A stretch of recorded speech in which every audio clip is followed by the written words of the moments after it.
जय हिंद साथियों, नमस्कार, नमस्ते, गुड इवनिंग। आप सभी साथियों का जीके क्लासेस में हार्दिक स्वागत और अभिनंदन है। शाम के 5 बज चुके हैं और मैं नरेंद्र आप सभी साथियों का जीके क्लासेस में स्वागत करता हूं।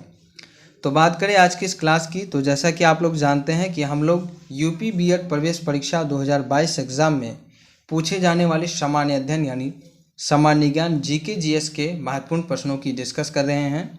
और पिछले कई वर्षों से जो प्रश्न पूछे गए हैं बीएड एग्ज़ाम में अभी तक, यानी प्रीवियस ईयर के जो भी प्रश्न हैं उन सभी को हम लोग डिस्कस कर रहे हैं। तो बहुत ही शानदार क्लास होने वाला है। बहुत ही शानदार तरीके से आज की इस क्लास की शुरुआत करेंगे।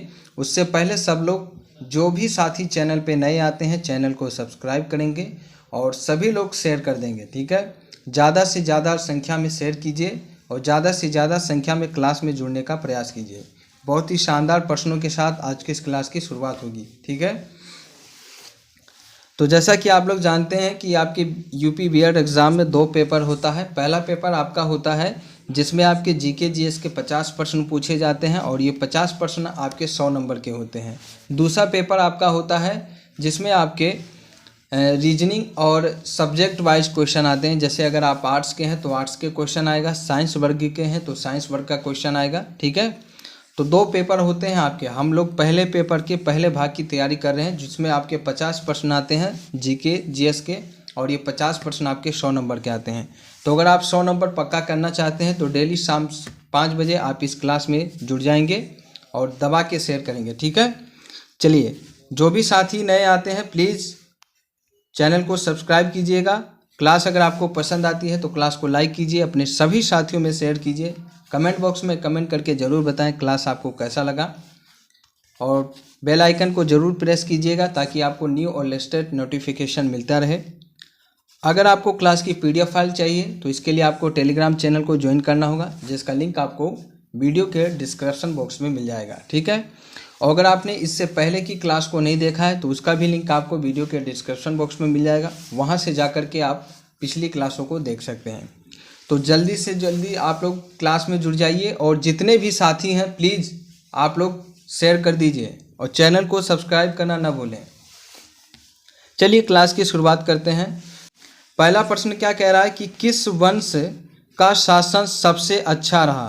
किस वंश का शासन सबसे अच्छा रहा? 4 ऑप्शन दिया गया है। ऑप्शन ए कहता है मौर्य वंश का, ऑप्शन बी है कुषाण वंश का, ऑप्शन सी कहता है सातवाहन वंश का या ऑप्शन डी कंवर वंश का। तो क्या होगा इसका सही जवाब? तो इसका सही जवाब होगा ऑप्शन नंबर ए मौर्य वंश का। मौर्य वंश का शासन जो था वो सबसे अच्छा रहा है। इस वंश में चंद्रगुप्त मौर्य और अशोक जैसे शासक हुए तथा अनेक राजनीतिक संस्थाओं की नींव पड़ी। तो सबसे अच्छा जो शासन रहा इनमें से वो मौर्य वंश का रहा। तो option number A is right answer. चलिए बात करते हैं प्रश्न नंबर 2 की। प्रश्न नंबर 2 कह रहा है कि गुप्त वंश का संस्थापक कौन था? इसके लिए आपको 4 ऑप्शन दिया गया है। ऑप्शन ए है चंद्रगुप्त मौर्य, ऑप्शन बी है चंद्रगुप्त प्रथम, ऑप्शन सी है श्रीगुप्त और ऑप्शन डी कहता है समुद्रगुप्त। तो बताइए इनमें से कौन सा सही जवाब होगा, यानी गुप्त वंश का संस्थापक कौन था? तो इसका सही जवाब होगा option number C Shrigupta. Shrigupta जो था ये गुप्त वंश का संस्थापक था, किंतु इस वंश का वास्तविक संस्थापक चंद्रगुप्त प्रथम जो 319 से 335 ईस्वी है ना, 335 ईस्वी को माना जाता है ना। बात करते हैं प्रश्न नंबर 3 की। तो प्रश्न नंबर 3 कह रहा है कि अकबर का जन्म कहाँ हुआ था? ऑप्शन ए है Amarkot, option B Rajkot, option C Mankot, option D Nagarkot. तो बताइए अकबर का जन्म कहाँ हुआ था? तो इसका सही जवाब होगा ऑप्शन नंबर ए अमरकोट। अकबर का जन्म पंजाब में राजा वारिसाल के यहाँ अमरकोट में हुआ था। जिस समय हुमायूं को शेर शाह सूरी के हाथों पराजित होकर ईरान भागना पड़ा था, उस समय अकबर का जन्म पंजाब में राजा वारिसाल के यहाँ अमरकोट में हुआ था। तो option number A is right answer. बात करें प्रश्न नंबर 4 की। सिंचाई कर किसने चलाया? सिंचाई एक कर होती थी सिंचाई कर, इसको किसने चलाया? ऑप्शन ए है अलाउद्दीन खिलजी, ऑप्शन बी है Firoz Shah Tughlaq, option C Iltutmish, option D Muhammad bin Tughlaq. तो इस प्रश्न का सही जवाब होगा option number B, Firoz Shah Tughlaq. Delhi सल्तनत का जो शासनकाल था उसमें सर्वप्रथम फिरोज शाह तुगलक ने सिंचाई कर लगाया था और इसे आप याद रखेंगे, इसका नाम, इसे हक है ना, हक ए सर्ब कहा जाता था। ठीक है, इसे हक ए सर्ब कहा जाता था, जो उपज का 1/10, जो उपज का 1/10 भाग होता था। तो सिंचाई कर जो है वो फिरोज शाह तुगलक के द्वारा लगाया गया, जो कि दिल्ली सल्तनत का एक शासक था, और इसे हक ए सर्ब कहा जाता था, जो कि उपज का 1/10वां भाग होता था। बात करें प्रश्न नंबर 5 की, शाहजहां के बचपन का नाम क्या था? शाहजहां के बचपन का नाम क्या था? ऑप्शन ए है सलीम, ऑप्शन बी है खुसरो, ऑप्शन सी है खुर्रम, ऑप्शन डी है मुराद। तो इस प्रश्न का सही जवाब हो जाएगा option number C, Khurram. Shahjahan के बचपन का नाम खुर्रम था। ठीक है, शाहजहां जागीर का पुत्र था और इसके बचपन का नाम शहजादा खुर्रम था। ठीक है, पूरा नाम क्या था? शहजादा खुर्रम। तो आप इसे याद रखेंगे, option number C is right answer. चलिए बात करते हैं प्रश्न नंबर 6 की, है ना। जल्दी से जल्दी क्लास में जुड़ने का प्रयास कीजिए और सभी लोग दबा के शेयर कीजिए, है ना, जितना हो सके उतना शेयर कीजिए क्लास को। बहुत ही शानदार प्रश्न है और ये सभी प्रश्न आपके पिछले कई वर्षों से बीएड एग्जाम में पूछे जा रहे हैं। तो अगर आपको जीके जीएस में पूरे नंबर चाहिए तो क्लास में जरूर जुड़िए। ठीक है, चलिए प्रश्न नंबर 6 कहता है कि बौद्ध धर्म का चौथा सत्य क्या था? ऑप्शन ए है दुख समुदाय, ऑप्शन बी है दुख, ऑप्शन सी है दुख निरोध, ऑप्शन डी दुख निरोध गामिनी प्रतिप्रदा। तो इनमें से आपको बताना है कि बौद्ध धर्म का चौथा सत्य क्या था। सही जवाब होगा ऑप्शन नंबर डी, दुख निरोध गामिनी प्रतिप्रदा। ये बौद्ध धर्म का चौथा सत्य था। बौद्ध धर्म में महात्मा बुद्ध ने 4 आर्य सत्य की बात कही थी। इनमें से पहला था दुख, दूसरा था सुख समुदाय और तीसरा था दुख निरोध तथा चौथा था दुख निरोध गामिनी प्रतिप्रदा था, जिसे अष्टांगी मार्ग के नाम से भी जाना जाता था। ठीक है, तो बौद्ध धर्म में महात्मा बुद्ध ने कितने सत्य की बात कही थी? 4 आर्य सत्य की बात कही थी। पहला क्या है? दुख, दूसरा क्या है? दुख समुदाय, तीसरा है दुख निरोध तथा चौथा है दुख निरोध गामिनी प्रतिप्रदा। तो ये 4 सत्य जो है महात्मा बुद्ध ने दिया था और इसे अष्टांगी मार्ग के नाम से भी जाना जाता है। बात करें प्रश्न नंबर 7 की। प्रश्न नंबर 7 कहता है कि भगवान बुद्ध ने अपना पहला उपदेश कहाँ दिया? ऑप्शन ए है सारनाथ में, ऑप्शन बी वैशाली में, ऑप्शन सी उरुवेला में, ऑप्शन डी लुम्बिनी में। तो इस प्रश्न का सही जवाब हो जाएगा ऑप्शन नंबर ए, सारनाथ में। भगवान बुद्ध ने अपना पहला उपदेश सारनाथ में दिया, जिसे बौद्ध धर्म ग्रंथों में धर्म चक्र प्रवर्तन कहा जाता है। इस पहले उपदेश को क्या कहा जाता है? धर्म चक्र प्रवर्तन कहा जाता है। कहाँ पे दिया था ये? तो ये दिया था सारनाथ में। बात करें प्रश्न नंबर 8 की। जैन धर्म में कुल कितने तीर्थकर थे? बहुत ही शानदार प्रश्न है और बहुत बार ये परीक्षाओं में पूछा जा चुका है। ऑप्शन ए है 25, ऑप्शन बी है 24, ऑप्शन सी है 10, ऑप्शन डी है 5। सही जवाब होगा ऑप्शन नंबर बी, 24। जैन धर्म में कुल 24 तीर्थकर थे और प्रथम तीर्थकर के संबंध में अगर आपसे प्रश्न पूछा जाए तो प्रथम तीर्थकर का नाम क्या है? ऋषभदेव। याद रहेगा आप लोगों को। जैन धर्म के प्रथम तीर्थकर के नाम है ऋषभदेव, जबकि अंतिम और 24वें जो तीर्थकर हैं वो हैं आपके महावीर स्वामी। क्या नाम है इनका? महावीर स्वामी। याद रहेगा नाम आपको। ये जैन धर्म के 24वें तीर्थकर हैं और पहले तीर्थकर का नाम है ऋषभदेव। चलिए बात करें प्रश्न नंबर 9 की। प्रश्न नंबर 9 कह रहा है कि 5 सत्यों में से जैन धर्म ने सबसे ज़्यादा जोर किस पर दिया। मैंने आपको अभी बताया, ठीक है, कि जैन धर्म के जो प्रथम तीर्थकर थे उनका नाम क्या था, ऋषभदेव, और जो 24वें तीर्थकर थे उनका नाम क्या था, महावीर स्वामी। अब प्रश्न आपसे ये पूछ रहा है कि 5 सत्य दिए गए थे जैन धर्म में, उनमें से किस सत्य पर जैन धर्म ने सबसे ज़्यादा जोर दिया। ऑप्शन ए है सत्य, ऑप्शन बी अहिंसा, ऑप्शन सी अपरिग्रह या ऑप्शन डी ब्रह्मचार्य। तो इस प्रश्न का सही जवाब होगा ऑप्शन नंबर बी अहिंसा। जैन धर्म के 5 सत्य, अहिंसा, आस्तेय, अपरिग्रह एवं ब्रह्मचारी थे। कौन कौन से 5 सत्य हैं? इसमें आपका सत्य है, दूसरा आपका अहिंसा है, तीसरा आपका अपरिग्रह है, चौथा आपका ब्रह्मचारी है, ठीक है, और एक और दिया था 5वां जिसका नाम है आस्तेय, है ना, आस्तेय। ये 5 सत्य जैन धर्म के द्वारा दिया गया था और इसमें जैन धर्म ने सबसे ज़्यादा जोर किस पे दिया? ऑप्शन नंबर बी अहिंसा पर। अहिंसा पर जैन धर्म ने सबसे ज़्यादा जोर दिया। इसमें किसी जीव की हत्या को महानतम पाप समझाया गया है, ठीक है। अहिंसा का जो सत्य है इसके माध्यम से ये बताया गया है कि किसी जीव का हत्या करना सबसे बड़ा पाप है। चलिए बात करते हैं प्रश्न नंबर 10 की। प्रश्न नंबर 10 कह रहा है कि 5वां ब्रिक्स सम्मेलन कहाँ हुआ। ऑप्शन ए है डरबन दक्षिण अफ्रीका, ऑप्शन बी है नई दिल्ली भारत, ऑप्शन सी है ब्रासीलिया, ऑप्शन डी है एकआतेरिनबर्ग रूस। कहाँ पे हुआ? तो ये हुआ था आपके ऑप्शन नंबर ए डरबन दक्षिण अफ्रीका में। 5वां ब्रिक्स सम्मेलन जो था ये 2013 में हुआ था और ये दक्षिण अफ्रीका के डरबन में हुआ था। ब्रिक्स के कुल सदस्यों की संख्या 5 होती है।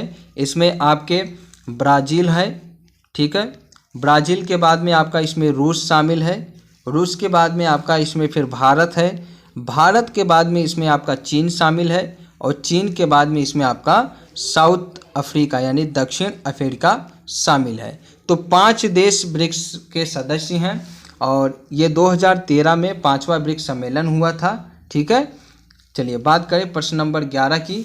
भारतीय संविधान में राज्य के नीति निर्देशक तत्वों की संकल्पना किस देश के संविधान पर आधारित है। ऑप्शन ए है फ्रांस, ऑप्शन बी है जापान, ऑप्शन सी है आयरलैंड, ऑप्शन डी है ब्रिटेन। तो इस प्रश्न का सही जवाब हो जाएगा ऑप्शन नंबर सी आयरलैंड। भारतीय संविधान में राज्य के जो नीति निर्देशक तत्वों की संकल्पना है वो आयरलैंड देश से लिया गया है।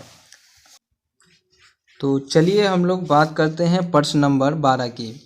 प्रश्न नंबर 12 कहता है भारतीय संविधान की अस्पृश्यता उन्मूलन से संबंधित अनुच्छेद है। ऑप्शन ए है अनुच्छेद 17, ऑप्शन बी अनुच्छेद 16, ऑप्शन सी अनुच्छेद 15, ऑप्शन डी अनुच्छेद 14। तो सही जवाब हो जाएगा ऑप्शन नंबर ए अनुच्छेद 17। भारतीय संविधान के अनुच्छेद 17 द्वारा अस्पृश्यता को गैर कानूनी घोषित किया गया है। बात करें प्रश्न नंबर 13 की। कौन से ग्रह का कोई उपग्रह नहीं है। ऑप्शन ए शुक्र, ऑप्शन बी पृथ्वी, ऑप्शन सी मंगल, ऑप्शन डी बृहस्पति। सही जवाब हो जाएगा ऑप्शन नंबर ए शुक्र। बुध एवं शुक्र 2 ऐसे ग्रह हैं जिनके कोई उपग्रह नहीं है। पृथ्वी का चंद्रमा उपग्रह है, पृथ्वी का जो उपग्रह है वो चंद्रमा है। मंगल के उपग्रहों की संख्या 2 है। पृथ्वी का उपग्रह क्या है? चंद्रमा है और मंगल के उपग्रहों की संख्या 2 है। बृहस्पति के सर्वाधिक उपग्रह हैं, इसके उपग्रहों की संख्या जो है वो 63 है, ठीक है। तो शुक्र का कोई उपग्रह नहीं होता है, बुध का कोई उपग्रह नहीं होता है, लेकिन पृथ्वी का उपग्रह जो होता है वो चंद्रमा होता है और मंगल का जो उपग्रह होता है वो 2 होता है, बृहस्पति के 63 उपग्रह होते हैं। चलिए बात करें प्रश्न नंबर 14 की। निम्न में से किस नदी को बिहार का शोक कहा जाता है? ऑप्शन ए कहता है गंगा नदी को, ऑप्शन बी है गंडक नदी को, ऑप्शन सी है सोन नदी को, ऑप्शन डी है कोसी नदी को। तो सही जवाब हो जाएगा ऑप्शन नंबर डी, कोसी नदी को। ठीक है, कोसी नदी को बिहार का शोक कहा जाता है क्योंकि यह नदी जो है वो अपना मार्ग परिवर्तित करती रहती है तथा बिहार में भयंकर तबाही लाती है। दामोदर नदी को बंगाल का शोक कहा जाता है। अगर आपसे पूछा जाए कि बंगाल का शोक किस नदी को कहा जाता है, तो दामोदर नदी को बंगाल का शोक कहा जाता है क्योंकि ये बंगाल का शोक है। ठीक है, ये बंगाल में तबाही लाता है। ठीक है, और बिहार में तबाही कौन सी नदी लाती है? कोसी नदी लाती है। ठीक है, चलिए बात करें प्रश्न नंबर 15 की। बहुत ही शानदार प्रश्न है और बहुत ही अच्छे प्रश्नों को मैं आज की इस क्लास में आपके सामने प्रस्तुत कर रहा हूँ। बहुत ही शानदार प्रश्न है। ये सभी प्रश्न आपके बीएड एग्ज़ाम में पूछे गए हैं और ये सभी प्रश्न आपके 2012 बीएड एग्ज़ाम में पूछे गए हैं। ठीक है, तो प्रश्न नंबर 15 जो है यानी प्रश्न नंबर 15 ये कह रहा है कि सूरत किस नदी के तट पर स्थित है? ऑप्शन ए है नर्मदा नदी के तट पर, ऑप्शन बी कहता है तापी नदी के तट पर, ऑप्शन सी है सोन नदी के तट पर, या ऑप्शन डी है कावेरी नदी के तट पर। तो इसका सही जवाब हो जाएगा ऑप्शन नंबर बी, तापी नदी के तट पर। सूरत जो है वो तापी नदी के तट पर स्थित है। और सूरत कहाँ स्थित है? तो ये गुजरात में स्थित है और ये तापी नदी के तट पर स्थित है। Option B is right answer. बात करें प्रश्न नंबर 16 की। पृथ्वी से सूर्य की दूरी कितनी है? आपसे पूछ रहा है कि पृथ्वी से सूर्य के बीच की दूरी कितनी है, ये आपसे पूछ रहा है। ठीक है, ऑप्शन ए है 16.98 करोड़ किलोमीटर यानी, ऑप्शन बी है कि 14.98 करोड़ किलोमीटर, ऑप्शन सी है 18.06 करोड़ किलोमीटर, ऑप्शन डी कहता है 12.98 करोड़ किलोमीटर। तो इस प्रश्न का सही जवाब हो जाएगा option number B, 14.98 crore kilometre. इतनी दूरी है पृथ्वी की सूर्य के बीच की जो दूरी है। ठीक है, पृथ्वी से सूर्य के बीच की दूरी कितनी है? 14.98 किलोमीटर। ठीक है, बात करें प्रश्न नंबर 17 की। गुलरुखी के नाम से कौन सा शासक कविता लिखता था? ऑप्शन ए है Alauddin Khilji, option B Bahlol Lodi, option C Sikandar Lodi, option D Muhammad bin Tughlaq. तो गुलरुखी के नाम से कौन सा शासक कविता लिखता था? ऑप्शन ए है, ऑप्शन इसका क्या है? Option C is right answer है। कौन सा? सिकंदर लोदी। ठीक है, गुलरुखी के नाम से सिकंदर लोदी जो था ये कविता लिखता था। ठीक है, और लोदी वंश का शासक था ये सिकंदर लोदी, और इसका जो उपनाम था वो गुलरुखी नाम था। ठीक है, चलिए बात करते हैं प्रश्न नंबर 18 की। ठीक है, प्रश्न नंबर 18 कहता है खालसा की स्थापना किसने की? बताइए। ऑप्शन ए है गुरु गोविंद सिंह, ऑप्शन बी है गुरु Ramdas, option C Guru Nanak Dev, option D गुरु अर्जुन देव। तो इसका सही जवाब हो जाएगा ऑप्शन नंबर ए, गुरु गोविंद सिंह। सिखों के 10वें तथा अंतिम गुरु गुरु गोविंद सिंह थे। गुरु गोविंद सिंह सिखों के 10वें तथा अंतिम गुरु थे और गुरु गोविंद सिंह ने ही खालसा पंथ की स्थापना की थी और बाद में इन्होंने इसे समाप्त भी कर दिया था। बात करें प्रश्न नंबर 19 की। नई शिक्षा नीति कब लागू की गई? ऑप्शन ए कहता है 1986, option B 1992, option C 1989, option D 1995। सही जवाब होगा ऑप्शन नंबर बी 1992।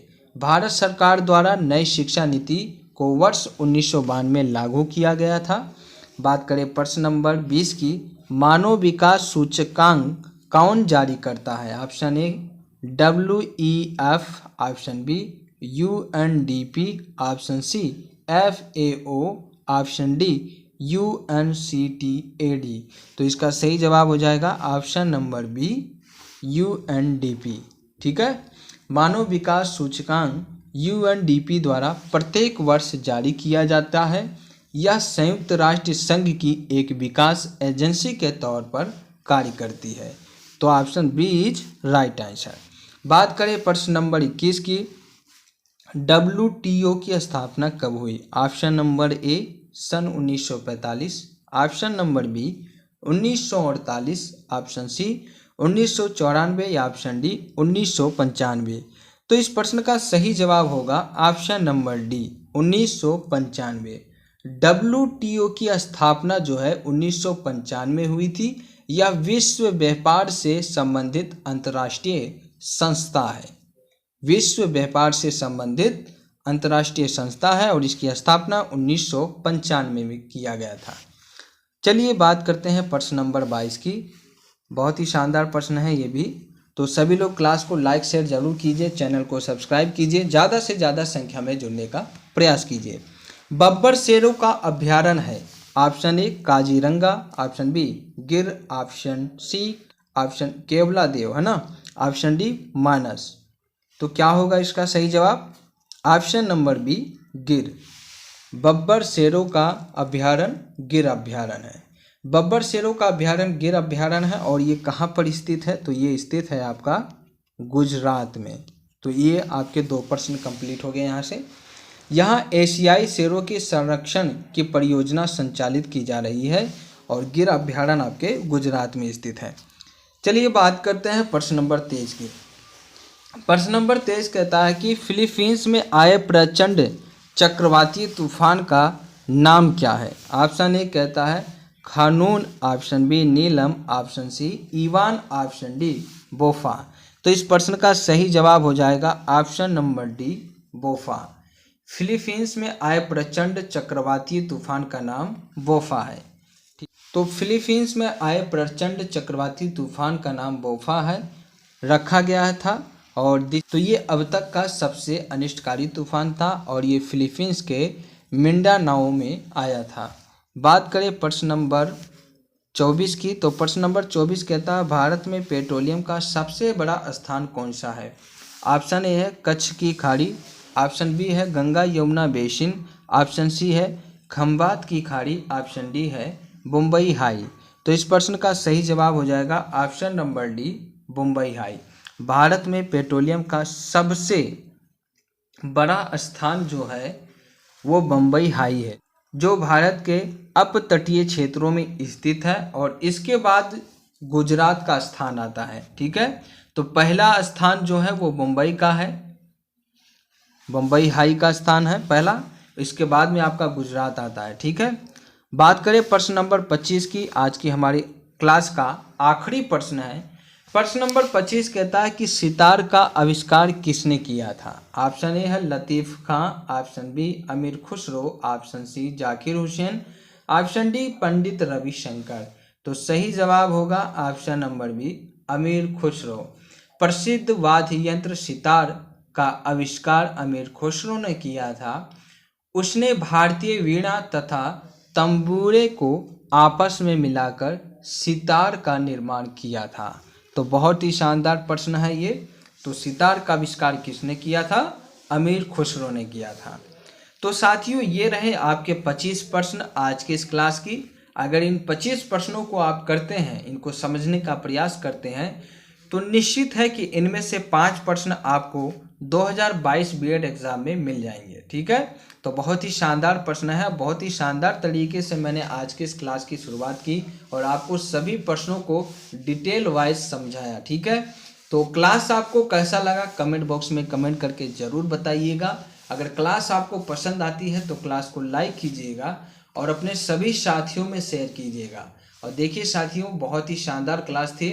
तो आपके लाइक, कमेंट और सब्सक्राइब से हमें मोटिवेशन मिलता है और भी अच्छी वीडियो बनाने के लिए। ठीक है, तो आपका जितना सपोर्ट रहेगा वो हमारे लिए उतना अच्छा है। ठीक है, तो वैसे आप लोगों का सपोर्ट काफ़ी मिलता है, पर अब बहुत सपोर्ट और चाहिए आप लोगों का। तो प्लीज़ आप लोग अपना सपोर्ट बनाए रखिए इसी तरह। तो आज के इस क्लास की यही समाप्ति करते हैं, मिलते हैं अगली क्लास में। तब तक के लिए आपका बहुत बहुत शुक्रिया, धन्यवाद। जय हिंद, जय भारत।